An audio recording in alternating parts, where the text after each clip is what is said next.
Charles collar ने setup किया है इस डेकेड की नेक्स्ट सबसे एंटिसिपेटेड सुपर फाइट को। इसकी तरफ शॉन स्ट्रिकलैंड ने भी हिंट किया था और ये चीज हुई थी UFC 312 में, तो ये खबर अभी ताजी है। तो क्या ये सुपर फाइट एक्चुअल में टेक प्लेस कर सकती है और हमारा मूड ऐसा कर सकती है? आग लगा दी, आग लगा दी, आग लगा दी। ये न्यूज हमें कालीन भैया की तरह ही गर्म करके ठंडा छोड़ देगी, जानते हैं इस पूरे वीडियो में। तुम अगर इस चैनल पे नए हो तो ये चैनल है MMA वीकली इंडिया, जो तुम्हारे लिए और तुम्हारी नेशनल लैंग्वेज हिंदी बोलने वालों के लिए है, जिनका तुम्हारी तरह ही फेवरेट स्पोर्ट MMA है। और अगर तुम मेरे भाई अपनी राष्ट्रभाषा में तुम्हारे फेवरेट स्पोर्ट के बारे में वीडियोस देखना चाहते हो तो जरूर सब्सक्राइब कर देना। खैर, इस चैनल के बारे में काफी बात कर ली, अभी सिर्फ उसी टॉपिक के बारे में बात करेंगे जिसके लिए तुम इस वीडियो को देखने आए हो, जो है कि क्या एलेक्स और DDP के बीच एक सुपर फाइट हो सकती है। तो डेफिनेटली ये फाइट जरूर हो सकती है। DDP और एलेक्स ने कई बार मेंशन किया है कि वो एक दूसरे से फाइट करना चाहेंगे और जोन्स वर्सेस एस्पिनाल वाली फाइट को करवाने में UFC को काफी टाइम लग सकता है, क्योंकि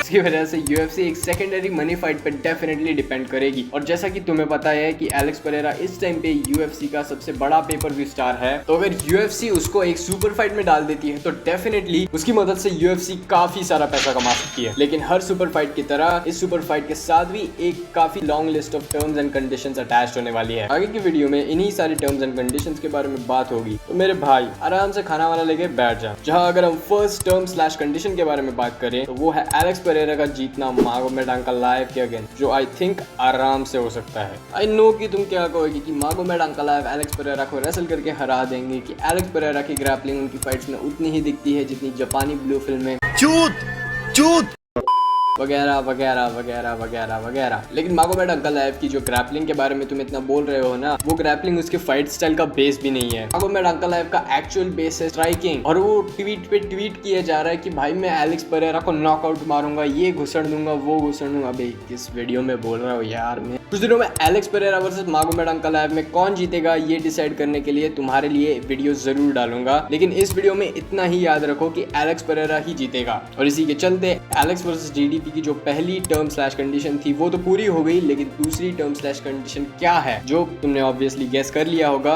जो है DDP का हमजाद के अगेंस्ट जीतना। और यहाँ चीजें थोड़ी सी प्रॉब्लमेटिक हो जाती है। DDP अगर हमजाद से हार जाते हैं तो ये फाइट ऑब्वियसली देखने को नहीं मिलेगी, लेकिन अगर DDP की जगह अगर हमजाद एक सुपर फाइट के लिए मूव अप करना चाहे तो वो इतने आसानी से भी नहीं हो पाएगा, क्योंकि जब भी UFC में एक नया चैंपियन क्राउन होता है, अनलेस उसके पास कॉनर मैग्रेगर लेवल की स्टार पावर और हाईलाइट्स हो, उस बंदे का बिना किसी टाइटल डिफेंस के डबल चैंपियनशिप के लिए मूव अप करना थोड़ा सा मुश्किल हो जाता है। तुम समझ ही गए होगे कि मैं क्या कहना चाह रहा हूँ। हमजाद को अपने डिवीजन में एटलीस्ट 2 बार तो अपना टाइटल डिफेंड करना होगा बिफोर मूविंग अप। उस टाइम तक एलेक्स का भी क्या हो चुका होगा हमें नहीं मालूम, बट अगर DDP हमजाद के अगेंस्ट फाइट जीत जाते हैं तो तब भी शायद ही कुछ होगा। क्योंकि अगर तुम्हें अडेसान्या वर्सेस इमावोव याद रहा होगा, उस इवेंट में इमावोव नंबर 2 कंटेंडर बन गए थे इजी को KO करने के बाद, जहाँ ऑल्दो इस सिनेरियो में हमजाद को हराने के बाद DDP अपने टाइटल को 3 बार डिफेंड कर चुके होंगे, उनके डिवीजन में नसरुद्दीन इमावोव नाम का एक काटा उन्हें लाइट हेवी वेट में जाने से रोक रहा होगा, क्योंकि UFC उनके चैंपियंस को मूव अप तभी करने देती है जब तक उनके डिवीजन की करंट प्रॉब्लम सॉल्व नहीं हो जाती, या फिर मैं कहूँ कि जब तक उनके डिवीजन के सारे टॉप कंटेंडर्स हराए नहीं जाते। तो फाइनली वापस आते हैं उसी सवाल पे कि क्या एलेक्स परेरा और DDP के बीच एक सुपर फाइट पॉसिबल है।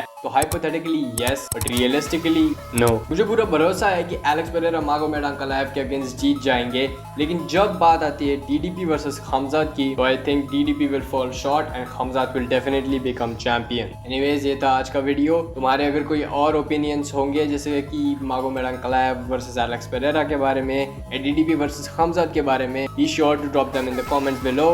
भाई अगर तुम्हें ये वीडियो जेन्युइनली पसंद आया है ना, तुम्हारे भाई के लिए प्लीज एक सब्सक्राइब ठोक दो, तुम्हारे भाई को देख के बहुत अच्छा लगेगा। और अगर तुम्हें मजा आया हो तो आई फील कि मेरा कामयाब हो गया है। अगर मेरा कामयाब हो गया है तो मैं हूँ भी क्यों। तो जब तक अगला वीडियो बन के रेडी नहीं हो जाता, this is MMA weekly India signing out. ज्यादा बकचोदी करने की हमें आदत नहीं है। हमने बहुत सारे लोग देखे हैं चूत के चक्कर में बर्बाद होते हुए, समझे।